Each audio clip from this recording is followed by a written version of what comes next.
तुमच्यापैकी किती जण हे करतात, पण शेकलेला सालेकटचा लसूण कोळंबी म्हणजे फिश टाकण्याआधी ना आपण तेलात हे करतो आणि then we put the fish.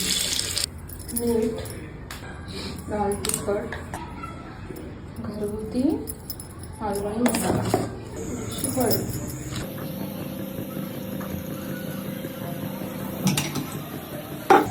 तेल तापतंय तोपर्यंत आपण कोळंबीला आपलं कोटिंग लावून घेऊया. हे मी थोडंच केलंय रवा आणि तांदळाच्या पिठाचं मिक्सचर, कारण मला फक्त तांदूळच्या पिठाचं मिक्सचर आवडतं.